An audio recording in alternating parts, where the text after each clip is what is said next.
अहिलेको स्थानीय सरकारको अवस्था चाहिँ कस्तो छ? धन्यवाद।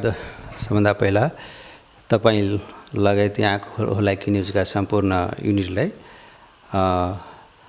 तपाईँले उठाउनु भएको स्थानीय सरकारको समस्या र भोगी परिरहेको अवस्था के रहेछ भने यो स्वाभाविक कुरा हो। देश सँगै संरचनामा पुग्दाखेरि के हुन्छ भने अब यो देशमा नयाँ संहिता आएछ, यो 3 तहको सरकारको निर्माण भएछ।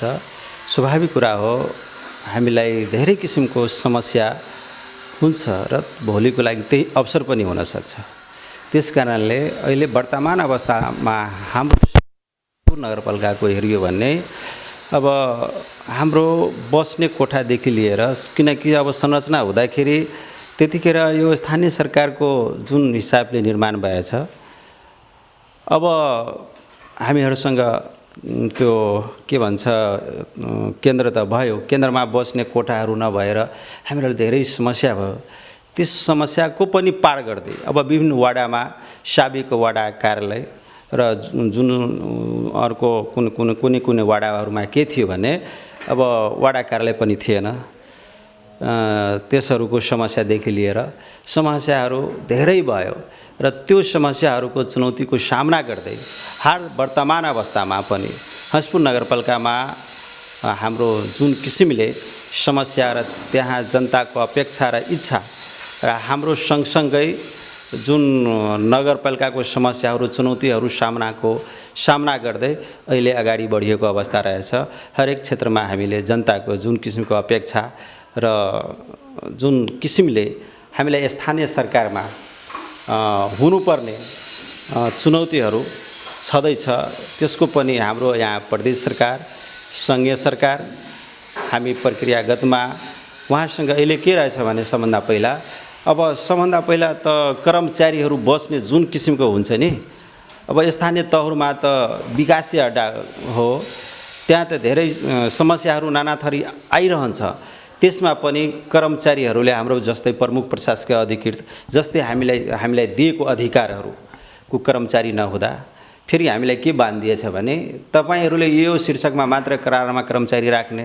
अब अहिले के रहेछ भने धेरै अधिकार त आयो स्थानीय तहहरूमा, तर उहाँहरूको कर्मचारी नहुँदाखेरि हामीलाई समस्या। हामीले पटक सङ्घ सरकारलाई हामीले आग्रह गरेकै हो कि तपाईँ हामीलाई दिएको अधिकार र हामीलाई तेरिजमा भएको कर्मचारीको पठाइदिनु भनेर हुन्छ। हामी प्रक्रियामा अगाडि बढाएका छौँ, लोकसेवाबाट कर्मचारी लिइरहेका हो। उहाँले पनि भनिरहेको कुरा हो। तर हाल अवस्थामा हेरियो भने स्थानीय तहहरूमा अहिले 753 स्थानीय तह छ। त्यसमध्येमा हस्पुर नगरपालिकामा कर्मचारीको अभाव त अभावै हो। अभाव हुँदै पनि हाम्रो जुन किसिमको अधिकार दिएको स्थानीय तहहरूलाई अब घर देलोको सरकार अहिले स्थानीय एकदम नजिकको सरकार हो। जुन किसिमले स्थानीय सरकारमा हामीलाई समेटिएको हो, त्यो अनुभूति अहिले जनताले पाएको अवस्था देखिएन। नदेखिएको कारण के रहेछ भने अब सबै कुरा हुँदाखेरि बल्ल हामीले जनताको अनुभूति घर देलोको सरकार बुझिन्छ।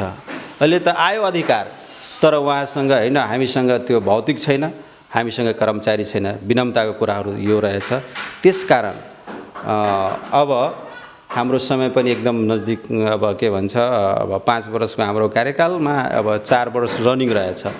4 वर्ष रनिङमा जुन किसिमले गर्नुपर्ने कामहरू विकासका नाना थरी हामीले प्रतिबद्धता गरेको जनताहरूसँग, त्यो प्रतिबद्धतामा हामी प्रक्रियागतमा अगाडि बढेको अवस्था छ। सो यो एउटा ब्युरोक्रेट आउँदा या प्रशासकीय अधिकृत आउँदा त्यहाँबाट झेल्न पर्ने समस्याहरू कस्तो हुनसक्छ, या कस्तो समस्याहरू झेल्नु पर्यो, या कति फेर्नु पर्यो त्यस्ता ब्युरोक्रेटहरूलाई? अब ब्युरोक्रेटहरूलाई के अवस्था रहेछ भने अब उहाँहरूलाई के रहेछ भने अस्थिर। अब ठिकै छ, कुनै पालिकाहरूमा उहाँहरूलाई पठाउँदाखेरि ल तपाईँहरूलाई कमसेकम एक आर्थिक वर्ष उहाँलाई त बस्न दिनुपर्ने नि। बिचैमा के हुन्छ, अब उहाँहरूको प्रेसर, अब अगाडि नै यो कुरा मैले उठाएको विकासीय अड्डा हो। स्वाभाविक कुरा हो कि अब विगतमा गरेको होइन, हाम्रो पहिलाको प्रमुख प्रशासकीय अधिकृत उहाँबाट केही कुनै भुक्तानी नभएको अवस्था अथवा केही उहाँहरूले गर्नुभएको काम अब नयाँ प्रमुख प्रशासकीय अधिकृत आउँदाखेरि अब पहिलाको हाकिम साहेबले गर्नुभएछ, यसमा त हामीलाई गर्नै कठिनाइ देखिन्छ, के हुन्छ। मैले स्पष्ट उहाँहरूलाई भनेको कुरा हो, ल ठिक छ, अब अहिले तपाईँ हाकिम हुनुहुन्छ, हाम्रो प्रमुख प्रशासकीय अधिकृत हुन्छ, तपाईँले गर्नुभएको र बिचैमा तपाईँहरूको सरुवा एक ठाउँबाट अर्को ठाउँमा भयो भने अब फेरि अर्को प्रमुख प्रशासकीय अधिकृत आउँदाखेरि आखिर उहाँले त गर्नुहुन्छ नि। त्यसकारण अहिलेको परिपाटी के रहेछ भने हामी सङ्घीय सरकारको हाम्रो यो ब्युरोक्रेट कर्मचारी रहेछ, उहाँलाई अस्थिरता रूपमा हरेक पालिकामा राख्यो भने हामीहरूको समस्याको समाधान यो निकास हुन्छ। अब हेर्नुहोस्, अब हाम्रो प्रमुख प्रशासकीय अधिकृतको अधिकार अब प्रदेशमा आइरहेछ, त्यसकारण हाम्रो नजदिकको सरकार भनेको यो प्रदेश सरकार हो।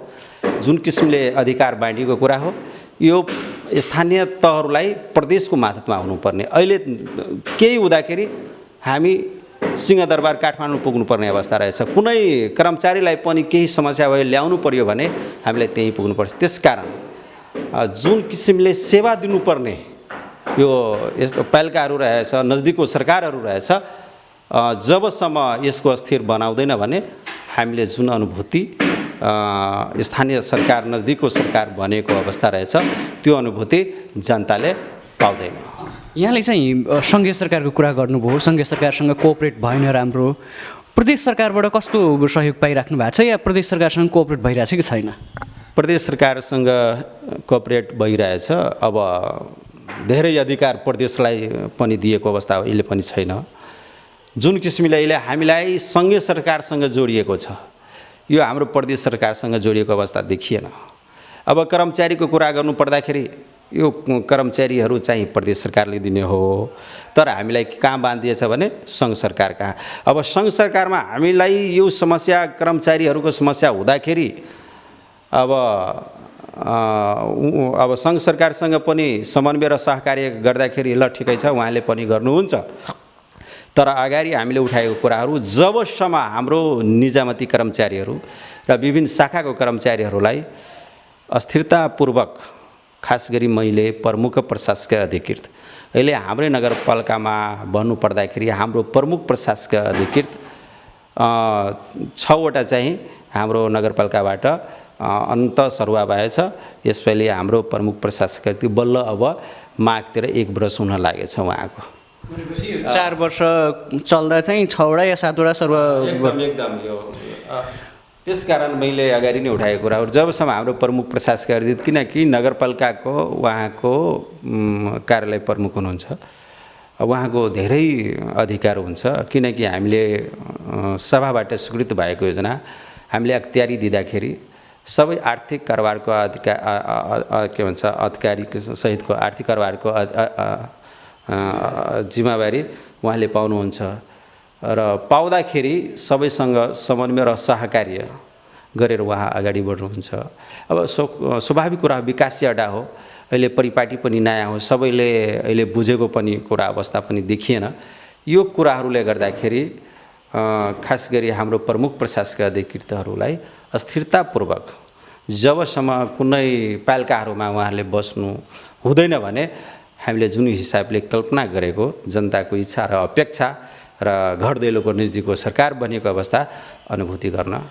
यहाँको पालिकाको कुरा गरौँ, यो हस्पिटल नगरपालिकाको, त्यहाँका अहिले तपाईँको 3 वर्ष या अहिलेको अब 4थो वर्षको कार्यकालमा डेभलपमेन्टका कुराहरूमा कतिको प्रगति भएको छ या कस्तो अवस्था छ अहिले? अहिले हाम्रो नगरपालिकामा भन्नुपर्दाखेरि डेभलपमेन्टका कुराहरू, खास गरी विकासका कुराहरू भन्दाखेरि अहिले क्रमिक रूपमा खास गरी हाम्रो यो सदरमुकामको धनुषा जिल्लाको बिचको नगरपालिका हो। 7वटा नगरपालिका गाउँपालिकाले घेरिएको बिच भूमिको यो हस्पिटल नगरपालिका हो र हाम्रो जनकपुर उपमहानगरपालिकाको बोर्डरको नजिकको नगरपालिका हो। जनकपुर सदरमुकामबाट यो प्रदेश सरकारको अस्थायी राजधानीबाट नजिकै हो। विकासको अवस्था हेरियो भने हाम्रो पूर्ण रूपी कृषिमा आधारित नगरपालिका हो र यसलाई अब बजारीकरणको कुरा गर्दाखेरि, भोलिको डेभलपमेन्टको कुरा गर्दाखेरिहरू सबभन्दा पहिले त्यहाँको मानव सुशासनको विकास कसरी हुनुपर्ने, आर्थिकमा क्रान्ति कसरी ल्याउनु पर्ने ताकि त्यहाँको रोजगारीको त्यहाँको हाम्रो हंसपुर नगरपालिकाको जनताहरू आफैमा निर्भरता कसरी हुने त्यस्तो खाले विकासको कामहरू हामीले कर्मी रूपमा अगाडि बढाएको अवस्था देखिएको छ। भन्नुपर्दाखेरि अहिले पनि कृषिमा क्रान्ति कसरी आउने हामीले यो वर्ष चाहिँ हामी गत वर्ष 1 करोडको विद्युत पोल तारहरूमा कृषिकरणमा हामीले लगानी गरेको यो अवस्था एकदम अन्तिम अवस्थामा पनि भइसकेको छ। फेरि यसपालि पनि 50 लाख रुपैयाँको त्यही विद्युतीकरणमा हामीले ताकि किसानहरूको जुन किसिमले अहिले भोग्नु परेको अवस्था खेतमा गएर जुन विद्युतको पोल तारहरू त्यसबाट पनि मोटरबाट उहाँहरूले प्रत्यक्ष रूपमा खेतमा पानी पुग्छ भनेर त्यस्तो खाले यो योजनाहरू ल्याएको। यस्तो यही होइन, हामीले यस वर्ष पनि तपाईको जुन डिप बोर्डिङ हुन्छ डिप ट्युबवेल 8 इन्चीको त्यो पनि प्रत्येक वाडामा हाम्रो काम टेन्डर मार्फत भइरहेको अवस्था छ। भोलि 29 गते चाहिँ हामी शिलान्यास गर्दैछौँ त्यसको। त्यो कर्मी रूपमा अगाडि बढिएको अवस्था। भन्नुपर्दाखेरि कृषिमा क्रान्ति यतिकै होइन, अब हाम्रो हंसपुर नगरपालिकामा नदी नाल तलतलैयाहरू रहेछ त्यसको पनि जीर्णोद्धार गरेर खेतमा पानी र जुन जीर्णोद्धार गर्दाखेरि वर्षामा पानी जम्दाखेरि त्यो हाम्रो घरहरूमा पानी पस्ने त्यसको पनि निकास होस् भनेर हंसपुर नगरपालिकाले पैसा विनियोजन गरेर त्यो पनि हाम्रो अब कर्मी रूपमा कामहरू अगाडि बढिएको अवस्था देखिएको छ।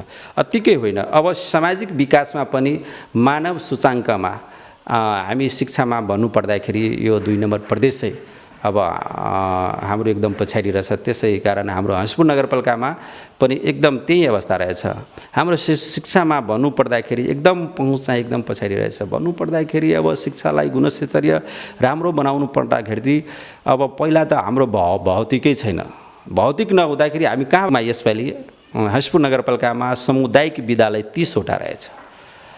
30 वटामा हामीले कर्मिक रूपमा एकदम लगानी गरेको। अहिले पनि भर्खरै हामीले यो 20-15 दिन अगाडि हामीले 2 करोड भवनको शिलान्यास गरेको र त्यसैमा बर्निङ वाल पनि रहेछ। त्यस्तै कर्मिक रूपमा एउटा मावि जटिया स्कुलमा यो हामीले गरेको। त्यसपछि हामी के भन्छ निमावि तपाईको नौवाखोरमा हामीले शिलान्यास गरेको हो। अतिकै होइन, त्यसपछि मोहन माविमा करिब कम्प्लिट वर्कमा बिल्डिङ गइसकेछ।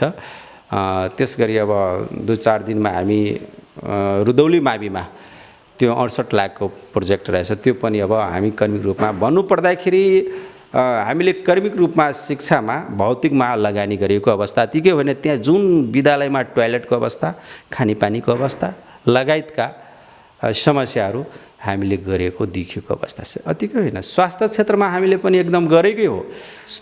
अब साबिकमा हाम्रो 8 वटा स्वास्थ्य चौकी, अब 8 वटा स्वास्थ्य चौकीमा हामीले वडा नम्बर 7 नौवाखोरमा चाहिँ क्वारेन्टाइनको यसपालि चलाएको। अब पहिलाको संरचना हामी भन्दा आउनु अगाडि नै 3 करोडको भवन चाहिँ बनाइएको अवस्था। त्यस्तै 8 नम्बरमा पनि त्यही भवन अब कम्प्लिट अवस्थामा, त्यो 7 नम्बर चाहिँ कम्प्लिट भएर हामीले क्वारेन्टाइन पनि त्यसैमा चलाएको। 8 नम्बरमा पनि एकदम अब दोस्रो तला पनि भइसकेछ।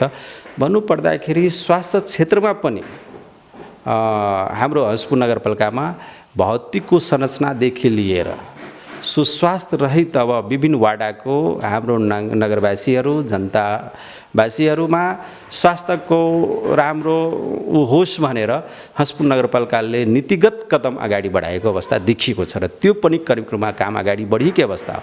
अतिको भौतिक पूर्वाधारमा पनि एक वाडाबाट अर्को वाडासँग जोड्ने अथवा एक हाम्रो गाउँपालिकाबाट अर्को गाउँपालिकामा जोडिने, त्यसपछि विभिन्न हाम्रो हंसपुर नगरपालिका 9 वटा वाडा हंसपुर नगरपालिका केन्द्रसँग कसरी जोड्ने त्यसको पहिलो प्रायोरिटीमा राखेर हाम्रो भौतिक पूर्वाधारको कामहरू त्यो पनि हाम्रो पिसिसी ढलान, त्यसपछि हाम्रो प्रदेश सरकार सङ्घीय सरकार उहाँसँग पनि समन्वय गरेर हाम्रो काम भएको अवस्था रहेछ। अतिकै होइन, हाम्रो बोर्डरदेखि जोडेर हाम्रो राजमार्गसँग जोड्ने हाम्रो सौभाग्यको कुरा भन्नुपर्दाखेरि हाम्रो नगरपालिका 2 वटा त्यस्तो बाटो रहेछ। एउटा हंसपुर बेलही चोक भएर गएको र धनुषाधामको बोर्डरसँग जोडिएको र अर्को चाहिँ जुन सुगा निकास र रमनगरा बजार हुँदै त्यही राजमार्गसँग जोडिएको अवस्था रहेछ। भन्नुपर्दाखेरि अब भोलिको भविष्य युवाहरूलाई रोजगारी, युवाहरूलाई त्यो सम्टेर भोलिको दिनमा उहाँको सिप र उहाँको आधारमा जुन अहिले हाम्रो प्लान युवा भइरहेछ त्यसलाई अब त्यही नगरपालिकामा रोक्न लागि विभिन्न बजारहरूको सटर निर्माण गरेर उहाँको सिपको आधारमा उहाँहरूलाई रोजगारीको ग्यारेन्टी हामी यो हिसाबले अगाडि बढेको अवस्था अतिकै होइन। तपाईँ यो हाम्रो नगरपालिकामा उहाँहरूको अनुदानै युवाहरूमा उहाँहरूको धेरै सिप रहेछ। त्यो सिपको आधारमा हामीले फर्म मागेको उहाँहरूलाई र उहाँको आधारमा कुनै युवालाई 50 लाख होइन 50,000 होइन 25,000 50,000 यो हिसाबले हामी प्रोत्साहन गरेर उहाँहरूलाई अगाडि बढाएको अवस्था देखिएको रहेछ। त्यो हिसाबमा हाम्रो कर्मिक रूपमा काम अगाडि बढेको अवस्था छ। यो हिसाबमा भन्नुपर्दाखेरि अब युवाहरूको आत्मनिर्भरमा अहिलेको जुन अवस्था हाम्रो समतल भूभागे खेतीयोग्य जग्गा पनि रहेछ त्यसलाई पनि कसरी म्यानेज गर्ने, कसरी युवालाई प्रोत्साहन गर्ने, कसरी अगाडि बढाउने त्यो किसिममा हाम्रो नीति कार्यक्रम र बजेट पनि यहाँहरूको नगरपालिकाभित्र चाहिँ कतिपय शिलान्यासका कामहरू पनि हुन्छन्। धेरै नगरपालिकाले पनि सुरुमा शिलान्यास गर्ने तर योजनाहरू पुरा नहुने के छ यहाँको नगरपालिकामा? हाम्रो हंसपुर नगरपालिकामा शिलान्यासको कुराहरू वास्तवमा धेरै भएको हो, सम्पन्न पनि भइसकेको हो।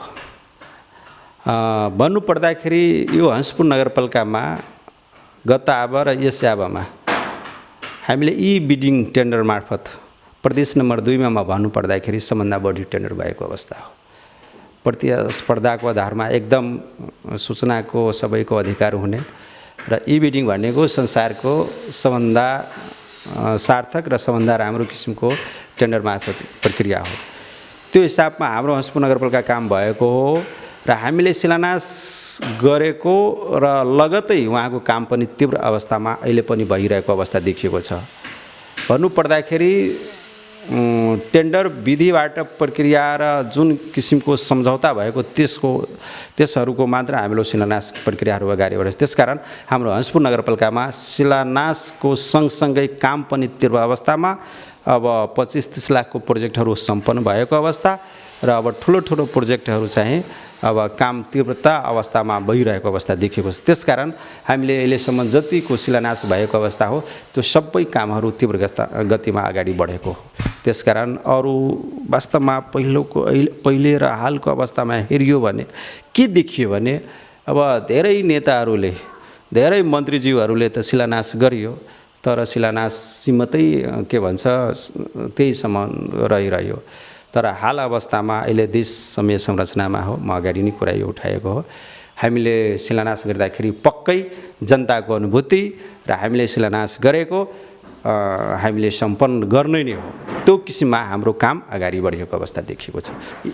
यो विषय अब लगभग हामी अन्त्यतिर छौँ। यहाँले अहिलेसम्मको प्रगतिको विषयमा भन्नुभयो। कतिपय ठाउँमा निर्वाचित प्रतिनिधिहरू बिचकै विवादको कुरा आउँछ। यहाँको नगरपालिकाको पनि कुनै बेला एउटा विवाद चर्चामा थियो। के छ अहिले जनप्रतिनिधिहरू बिच नै काम गर्न कतिको सहज छ या त्यस्ता समस्याहरू समाधान भएको छ? स्वाभाविक कुरा हो। यो जुन ठाउँमा काम हुन्छ ससना कुराहरू भइ नै रहन्छ। यो विवादको कुरा भन्नुपर्दाखेरि हंसपुर नगरपालिकामा आफ्नो ठाउँमा उहाँ र हाम्रो जनताको हितको लागि हामीलाई आवाज उठाउनै पर्छ। जबसम्म मुद्दा जस्तै हाम्रो मधेसवादीको मुद्दा रहेछ र मुद्दाको हिसाबमा हामीलाई पनि प्रतिनिधित्व त्यहाँ गर्नुभएछ, त्यही हिसाबमा हंसपुर नगरपालिकाको हितको लागि मैले आवाज उठाएको त्यतिखेर अहिले पनि उठाइरहेछु।